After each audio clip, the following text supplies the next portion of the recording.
Ay na tayo. Magandang araw mga Kamads Diary at isa na naman pong mapagpalang araw sa ating lahat. At ngayong araw nga ho ay magluluto ako nitong pugita. At sinimulan ko na nga ho yan sa paglilinis ng ating pugita. Gumamit lang nga po ako ng asin dito at harina para malinisan nga yung ating pugita at matanggal nga yung madulas sa kanyang balat. Pagkatapos ko nga hong linisan yan ay talagang hinugasan lang natin ng maayos yan para matanggal nga yung harina at asin na pinanglinis natin sa kanyang balat. At pagkasunod nga ay tinanggal ko lang yung mata at yung bibig ng ating pugita at nilinisan ko nga lang ulit ng maayos at sinet aside ko muna.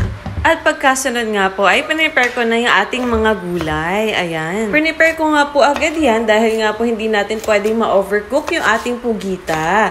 Mas mabilis nga po magluto kasi kung talagang nakaprepare na yung ating mga pangsahog. Sa pagluluto nga po kasi ng pugita ay hindi po talaga natin to pwedeng i-overcook. Ayan, kung familiar kayo sa pagluluto ng pugita ay alam nyo na yan dahil nga kapag na-overcook yan ay nako, sobra pa yan sa goma ng ating mga sasakyan.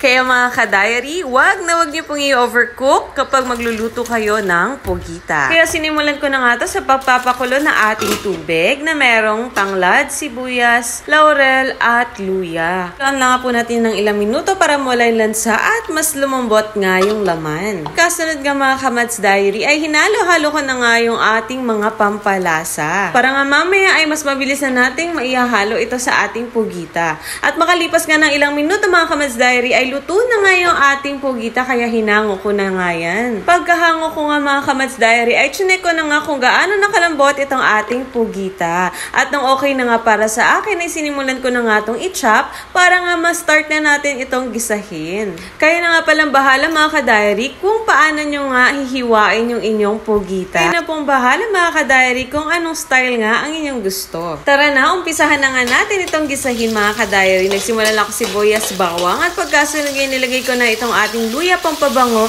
at pantanggal nga ng lansa sa ating pugita at isinalang ko na nga yan sila ng sabay.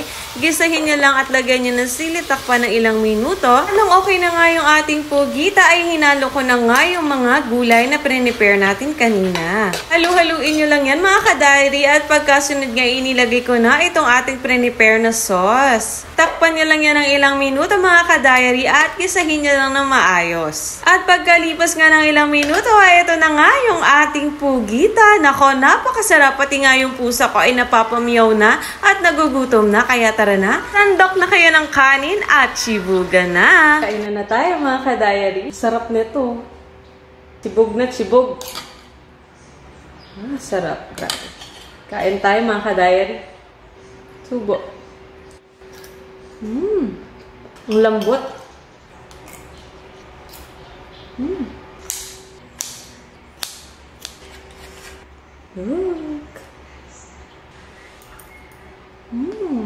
Grabe, sobrang sarap.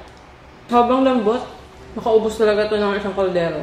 Maraming salamat po mga ka-diary sa panonood. Ingat kayo palagi. Kita-kita po tayo sa susunod. Bye!